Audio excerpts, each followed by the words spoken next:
Item ಯಾವುದೇ ಇರಲಿ try ಮಾಡಿ ಆಚಿ ಚಿಕನ್ ಮಸಾಲಾ. ಬೆಂಗಳೂರು ಅಭಿವೃದ್ಧಿ ಪ್ರಾಧಿಕಾರದ ವತಿಯಿಂದ ಕೆಂಪೇಗೌಡ ಬಡಾವಣೆಯಲ್ಲಿ ಒಂದು ಅತ್ಯುನ್ನತವಾದಂತಹ ಒಂದು ರಸ್ತೆಯನ್ನು ನಿರ್ಮಾಣ ಮಾಡಿದ್ದಾರೆ. MAR ರಸ್ತೆ. ಅದಕ್ಕೆ SM ಕೃಷ್ಣ ಹೆಸರನ್ನು ಕೂಡ ನಾಮಕರಣ ಮಾಡಿರುವಂಥದ್ದು. ಈ ಒಂದು ರಸ್ತೆ ಎಷ್ಟು ಮಹತ್ವದ್ದಾಗಿತ್ತು, ಯಾಕಂದರೆ ಇದು ಬೆಂಗಳೂರಿಗೆ ಕನೆಕ್ಟಿವಿಟಿಗೆ, ಮೈಸೂರು ಮತ್ತು ಮಾಗಡಿ ಭಾಗಕ್ಕೆ ಎಷ್ಟು ಇಂಪಾರ್ಟೆಂಟ್ ಆಗಿತ್ತು ಅನ್ನೋದ್ರ ಬಗ್ಗೆ ಎಲ್ಲರ ಬಗ್ಗೆ ಮಾತಾಡೋದಕ್ಕೆ ನಮ್ಮ ಜೊತೆ BDA ಆಯುಕ್ತರಾದ ಮಣಿವಣ್ಣನವರಿದ್ದಾರೆ. ಅವ್ರನ್ನೇ ಮಾತಾಡ್ಸೋಣ. ಸರ್ ನಮಸ್ತೆ. ನಮಸ್ಕಾರ ಸರ್, ತುಂಬ ಅಡೆತಡೆಗಳಿತ್ತು. ಈ ಒಂದು MAR ರಸ್ತೆ ಯಾವಾಗ ಆಗುತ್ತೆ ಅಂತ ಸಾಕಷ್ಟು ನಿರೀಕ್ಷೆ ಇತ್ತು. ಎಸ್ಪೆಷಲಿ ಮೈಸೂರು ಮತ್ತು ಮಾಗಡಿ ಅವೆರಡೂ ಭಾಗಕ್ಕೆ ಸಿಟಿಗೆ ಕನೆಕ್ಟ್ ಆಗುತ್ತೆ. ನೈಸ್ ರಸ್ತೆ ಇತ್ತು. ನೈಸ್ಗೆ ಈಗ ತುಂಬ ಈಗ ಮಾಡಿರುವಂಥ ಲೈನಿಂದ ತುಂಬ ಅನುಕೂಲ ಆಗುತ್ತೆ. ಯಾವ ರೀತಿ ಚಾಲೆಂಜಸ್ ಇತ್ತು ಇದು ಮುಗಿಸೋಕೆ ಅಂತ? ಸರ್, ನಾನು ಕಳೆದ ಜೂನ್ 1ನೇ ತಾರೀಕು BDA ಕಮಿಷನರ್ ಆಗಿ ಚಾಲಿ ತೊಗೊಂಡನು. ತೊಗೊಂಡ ತಕ್ಷಣ ವಿತಿನ್ 10 ಡೇಸ್ ನಮ್ಮನ್ನು ಆಗ ಈಗ ಇರುವ ಹಾನರಬಲ್ CM, ಆಗ ಡೆಪ್ಟಿ CM ಸಾಹೇಬರು ಕರ್ಕೊಂಡು ಹೋದರು. ಅಲ್ಲಿ NPK ಲೋಡ್ ಕರ್ಕೊಂಡು ಹೋದ ಮೇಲೆ ಹೇಳಿದರು, ಕಾರಲ್ಲಿ ಹೋಗ್ತಾ ಇರುವಾಗ ರೋಡ್ ಇತ್ತು, ಅರ್ಧ ಇತ್ತು, ಅದರಲ್ಲಿ ಹೋಗೋಕ್ಕಾಗಲಿಲ್ಲ. ಯಾಕೆಂದರೆ ಅವ್ರು ಹೇಳಿದ್ರು, ಸರ್ ಸುಮಾರು 20 ಜಾಗದಲ್ಲಿ ರೋಡು ಕಂಪ್ಲೀಟ್ ಆಗಿಲ್ಲ ಸರ್, ಗ್ಯಾಪ್ ಇದೆ ಅಂತ ಹೇಳಿದರು. ನಾವು ನಮ್ಮ DCS ಅವರು ಏನು ಮಾತಾಡಿಲ್ಲ. ಅಲ್ಲಿ ಹೋಗಿ ಎಲ್ಲನೂ ಇನ್ಸ್ಪೆಕ್ಟ್ ಮಾಡ್ಕೊಂಡು ಹೋಗುವಾಗ ತನ್ನ ಕಾರಲ್ಲಿ ಕೂರಿಸ್ಕೊಂಡ್ರು, ಬನ್ನಿ ಕಾರಲ್ಲಿ ಕೂತ್ಕೊಳ್ಳಿ ಅಂತ. ಹೋಗುವಾಗ ಹೇಳ್ತಾ ಅದ್ರ ನೋಡಿದ್ದೀರಪ್ಪ ಹೇಗಿತ್ತು ರೋಡ್ ಎಂದು. ಸರ್ ಅದೇ ಸರ್ ಗ್ಯಾಪ್ಸ್ ಇದೆ ಅಂತ ಹೇಳ್ತಾ ಇದ್ದಾರೆ ಅಂದು. ಈಗ ನನ್ನ ಜೊತೆಗೆ ನೀವು ಫುಲ್ ನೋಡೋಕ್ಕಾಗಲಿಲ್ಲ, ಇನ್ನೊಂದು ದಿವಸ ಬಂದು ನೋಡಿ, ಈ ಗ್ಯಾಪೆಲ್ಲ ಸರಿ ಮಾಡಿಸಿ ಈ ರೋಡನ್ನು ಎಂಡ್ ಟು ಎಂಡು ಮಾಗಡಿ ರೋಡಿಂದ ಕಡಬ ಕ್ರಾಸಿಂದ ಮೈಸೂರು ರೋಡ್ಗೂ ಯಾವಾಗ ರೆಡಿ ಮಾಡಿಸ್ತೀರಿ ಅಂದು. ಆ ಟೈಮಲ್ಲಿ ನನಗೂ ಈ ಬ್ರಿಡ್ಜ್ ಬಗ್ಗೆ ನೆನಪಿರಲಿಲ್ಲ. ಅಂದರೆ ಮೈಸೂರಲ್ಲಿ ಸೇರುವಾಗ ದೊಡ್ಡ ಒಂದು ರೈಲ್ವೆ ಲೈನ್ ಕ್ರಾಸ್ ಮಾಡಬೇಕಲ್ಲ, ಅದು ನನಗೆ ಗೊತ್ತಿರಲಿಲ್ಲ ಆ್ಯಕ್ಚುಲಿ. ನಾನು ಸರ್ ನೋಡಿದ್ದೇನೆ ಸರ್, ಸ್ವಲ್ಪ ಲ್ಯಾಂಡ್ ಅಕ್ವಿಸಿಷನ್ ಫಾರೆಸ್ಟ್ ಪ್ರಾಬ್ಲಮ್ ಇದೆ sir, probably within another 6 to 8 months ready ಮಾಡ್ತೇನೆ ಸರ್ ಅಂತ ಹೇಳಿದನು. ಅವರು ಸ್ವಲ್ಪ ಈ smile adamant said Manivannan, it's more complex, see if you can finish it by next June. So then ಸರಿ sir, I try to do it ಅಂತ ಹೇಳಿದೆ. ಇಲ್ಲ ಟ್ರೈ ಟು ಡೂ ಅಲ್ಲ, ನೀವು 8 ತಿಂಗಳು ಹೇಳಿದ್ದೀರಾ, ನಾನು ನಿಮ್ಗೆ ಇನ್ನೂ 4 ತಿಂಗಳು ಹೆಚ್ಚು ಕೊಡ್ತೇನೆ, but you should finish the work, this the first task I am giving ಅಂತ ಹೇಳಿದರು. ನಾನು ಹೋಗಿ ಎಲ್ಲ ಮೀಟಿಂಗ್ ಕರೆಯುವಾಗ ಆಮೇಲೆ ಗೊತ್ತಾಯಿತು, sir these railway line sir ಅಂತ ಹೇಳಿದರು. ಒಂದು ಲೈನ್ ಇಲ್ಲ, ಡಬಲ್ ಲೈನ್ ಇದೆ ಮೈಸೂರಿಗೂ. ಅದು ಕಟ್ ಮಾಡಿ, ರೈಲ್ವೆ ಲೈನನ್ನು ಕಟ್ ಮಾಡಿ ಅದು ತೆಗಿತಾರೆ.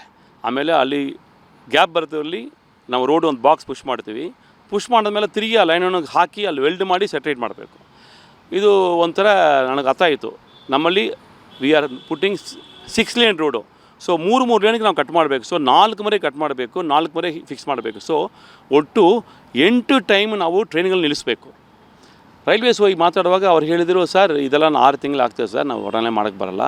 ಅದು ಮಾತ್ರ ಇಲ್ಲ, ಇದು ನಾರ್ಮಲ್ ಲೈನಲ್ಲಿ 6 ತಿಂಗಳು, ಎಲೆಕ್ಟ್ರಿಫಿಕೇಷನ್ ಆಗಿದೆ ಅಂದರೆ ಇನ್ನೂ 2 ತಿಂಗಳು ಹೆಚ್ಚಾಗ್ತದೆ ಸರ್, ಯಾಕಂದರೆ ಎಲೆಕ್ಟ್ರಿಸಿಟಿಗೆ ಪರ್ಮಿಷನ್ ತೊಗೋಬೇಕು, ಮಾಡಬೇಕು ಅಂದು.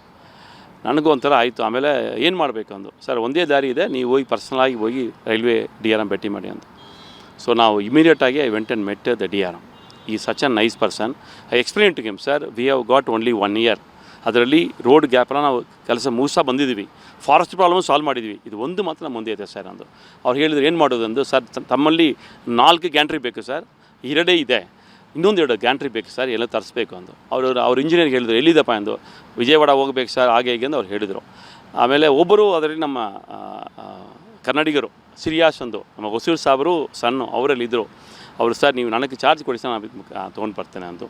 ಅದೇ ಥರ ಅವ್ರು ಚಾರ್ಜ್ ಕೊಟ್ಟದ ಮೇಲೆ 4 ಗರ್ಡರ್ಸನ್ನು ಅರೇಂಜ್ ಮಾಡಿದರು. ಒಂದು ಗರ್ಡರ್ ಅಂದರೆ ಸುಮಾರು 120 tons ವೆಯ್ಟ್ ಬರ್ತದೆ. ಅದಕ್ಕೆ ಕ್ರೇನ್ ನಾವು ಸ್ಪೆಷಲಾಗಿ ತರಬೇಕಾಯಿತು, ದೊಡ್ಡ ಕ್ರೇನ್. ತಮಗೆ ಫೋಟೋಸ್ ಆಮೇಲೆ ತೋರಿಸ್ತೀವಿ, ಹ್ಯೂಜ್ ಕ್ರೇನ್ಸು. ಆಮೇಲೆ ಇನ್ನೊಂದು ಏನು ಪ್ರಾಬ್ಲಮ್ ಅಂದರೆ, ಈ ಕೆಲಸ ನಾವು ಡೇ ಟೈಮಲ್ಲಿ ಮಾಡೋಕ್ಕೆ ಬರೋಲ್ಲ, ರಾತ್ರಿಯೇ ಮಾಡಬೇಕು ಅದು. ಯಾಕೆಂದರೆ ರಾತ್ರಿ ಟ್ರೈನ್ ಓಡಾಟ ಸ್ವಲ್ಪ ಕಡಿಮೆ ಇರ್ತದೆ. ಡೇ ಟೈಮಲ್ಲಿ ಕಟ್ ಮಾಡುವಾಗ ಅವರು ಒಂದು 10-20 ಟ್ರೈನ್ ಸ್ಟಾಪ್ ಮಾಡಬೇಕಾಗ್ತದೆ. ರಾತ್ರಿ ಅಂದರೆ 4-5 ಟ್ರೈನ್ ಅಷ್ಟೇ. ಸೊ ನೈಟ್ ಕೊಟ್ಟರು, ನೈಟು 11 o'clock ಕೊಡ್ತಾರೆ ನಮಗೆ ಪವರ್ ಕಟ್ಟು, ಬೆಳಗ್ಗೆ 5 o'clock ಫಿನಿಷ್ ಮಾಡಬೇಕು. ಯಾಕೆಂದರೆ ಮಾರ್ನಿಂಗ್ ಟ್ರೈನಿಗೂ ಕನೆಕ್ಟ್ ಮಾಡಬೇಕು. ಅದರಿಂದಾಗಿ only work in night. So 8 nights hour people worked.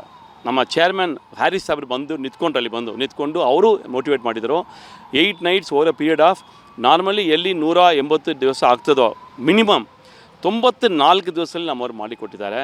I am grateful and thankful, appreciate the engineers of BDA for doing this. Along with it we thank the southern western railway DRM ಅವರು team ನಮಗೆ ಸಾಥ್ ಕೊಟ್ಟಿದ್ದಾರೆ. I am extremely grateful to them. Because of that we are able to finish the road in 1 month. In fact ನಾವು 11 months ಮುಗಿಸ್ಬಿಟ್ಟಿದ್ವಿ. Last 1 month we had lot of other so extra ಕೆಲಸ ಬಂತ ಮಾಡಿದ್ದೀವಿ.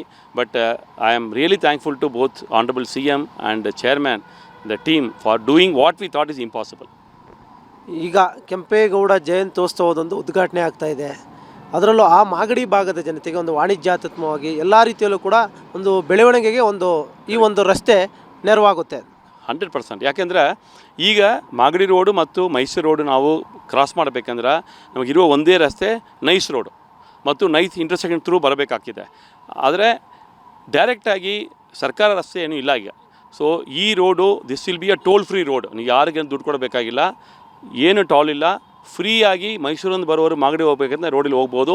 ಮತ್ತು ಚಿಕ್ಕ ರೋಡ್ ಅಲ್ಲ, ಒಂದು ಸೈಡು 3 ಲೇನ್ ಇದೆ, 6 ಲೇನ್ ಬರ್ತದೆ. ಅದು ಬಿಟ್ಟು ಸರ್ವಿಸ್ ಲೇನ್ ಬರ್ತಾ ಇದೆ. ಈಗ ಸರ್ವಿಸ್ ಲೇನ್ ಕೆಲಸ ಮುಗಿದಿಲ್ಲ, ಅದು ಇನ್ನೊಂದು 6 ತಿಂಗಳು ಆಗ್ತದೆ. By December end service lane ಬಂದುಬಿಡ್ತದೆ, ಅದು 2 ಲೇನ್ ಇದೆ. ಸೊ ನಿಮಗೆ 6 + 2 + 2 10 ಲೇನ್ ಸಿಗ್ತದೆ. ನಿಮಗೂ ಹೋಗೋರ್ಗೂ ನಿಮಗೂ ಒಂದು 3 + 2 5 ಲೇನ್, ಇಲ್ಲಿ 3 + 2 5 ಲೇನ್ ಸಿಗ್ತದೆ. Is the big contribution by government of Karnataka to the public of Magadi and Mysuru road side. ಕೊನೆಯದಾಗಿ ಸರ್, ನಿಮಗೂ ಕೂಡ ಬಿಗ್ಗೆಸ್ಟ್ ಚಾಲೆಂಜ್ ಇತ್ತು. ಯಾಕಂದರೆ ಫಾರ್ಮರ್ಸಲ್ಲೂ ಅಷ್ಟು ಸುಲಭವಾಗಿ ಬಿಟ್ಕೊಡೋಕೆ ರೆಡಿಲ್ಲ. ಅವ್ರನ್ನ ಯಾವ ರೀತಿ ನೀವು ಮನವೊಲಿಸಿದ್ರಿ ಅಂತ? ಸರ್, ಆ್ಯಕ್ಚುಲಿ ನಾವು ಚಾರ್ಜ್ ತೊಗೊಳ್ಳುವಾಗಲೇ ಸುಮಾರು ಒಂದು 80% ಲ್ಯಾಂಡ್ ಸಿಕ್ಕಿತ್ತು. ಇನ್ನು 22 ಜಾಗದಲ್ಲಿ ನಮಗೂ ಲ್ಯಾಂಡ್ ಸ್ವಲ್ಪ ಪ್ರಾಬ್ಲಮ್ ಇತ್ತು. So I must appreciate our officers, ಅಂದರೆ executive engineer Umesh superintending engineer, Ashok executive engineer, Ashok Bagi AEE, ಇವರೇನು ಮಾಡಿದ್ದಾರೆ ಅಂದರೆ ದಿ ವೆಂಟ್ ಆ್ಯಂಡ್ ಟೋಲ್ಡ್, ನೋಡಿ ನಾವು ರೈಲ್ವೆ ಕೆಲಸ ಬೇಗ ಮಾಡಿಬಿಡ್ತೀವಿ, ನಿಮ್ಮಿಂದ ನಾವು ಡಿಲೇ ಆಗಬಾರ್ದು, ಜನ ಕಾಯ್ತಾ ಇದ್ದಾರೆ ಅಂತ ಹೇಳಿ ಅವ್ರು ಮನವೊಲಿಸಿ ರೈತರಿಗೂ ಅನೇಕ ಧನ್ಯವಾದಗಳು. ಅದಕ್ಕೋಸ್ಕರ ನಾವು ಈ ಬಾರಿ ರೈತರು ಯಾರು ಲ್ಯಾಂಡ್ ಕೊಟ್ಟಿದ್ದಾರೆ ಅವ್ರಿಗೂ ನಾವೊಂದು ಕಲ್ಲು ಇಡ್ತಾ ಇದ್ವಿ, ಹೆಸರು ಇಡ್ತಾ ಇದ್ವಿ. ಫಸ್ಟ್ ಟೈಮ್ ಮಾಡ್ತಾ ಇರೋದು. ಆ್ಯಕ್ಚುಲಿ CM ಸಾಬ್ರಿಗೆ ಹೇಳಿದ್ವಿ, ಸರ್ ಈ ಥರ ಮಾಡಿದ್ದಾರೆ ಅಂದು. ಅವ್ರಿಗೆ ಅಪ್ರಿಷಿಯೇಟ್ ಮಾಡಲೇಬೇಕಪ್ಪ ಅಂತ ಹೇಳಿದರು. ಅದರಿಂದಾಗಿ ಅನೇಕ ಧನ್ಯವಾದಗಳು. ಅಲ್ಲಿರುವ ರೈತರು, ಕೆಂಪೇಗೌಡ ಬಡಾವಣೆ ಬರಲಿಕ್ಕೆ ಕಾರಣಕರ್ತರಾಗಿರುವ ಎಲ್ಲ ರೈತರಿಗೂ BDA ಪರವಾಗಿ ಧನ್ಯವಾದಗಳು ಕೂಡ ಹೇಳ್ತೇನೆ. Thank you sir. ಇದಿಷ್ಟು ಮಣಿವಣ್ಣ ಸರ್ ಹೇಳ್ತಾ ಇರುವಂಥದ್ದು. ಕೆಂಪೇಗೌಡ ರಸ್ತೆ ಲೇಔಟ್ನಲ್ಲಿ ನಿರ್ಮಾಣವಾಗಿರುವಂಥ ಈ ಒಂದು MER ರೋಡ್ ಏನಿದೆ, SM ಕೃಷ್ಣ ಅವರ ಹೆಸರಿನಲ್ಲಿ ನಾಮಕರಣಗೊಂಡಿದೆ ಈ ಒಂದು ರಸ್ತೆ ಏನಿದೆ, ಸಾಕಷ್ಟು ಅನುಕೂಲಕರ. ಇದು ಎಷ್ಟು ಚಾಲೆಂಜಸ್ಸು, ಅದನ್ನು ಎಷ್ಟು ತ್ವರಿತಗತಿಯಾಗಿ ಮಾಡೋದನ್ನು, ಎಷ್ಟು ಚಾಲೆಂಜಸ್ಸಿಂದ ಗೆದ್ದಿದ್ದೀವಿ ಅನ್ನೋದನ್ನು ಕೂಡ ಅವರ ಮಾತುಗಳಲ್ಲಿ ನಾವು ಕೇಳ್ಪಟ್ವಿ. ಕ್ಯಾಮ್ರಾ ಪರ್ಸನ್ ರಾಜು ಜೊತೆ ಶಿವರಾಜ್ ಕುಮಾರ್, TV9 ಬೆಂಗಳೂರು.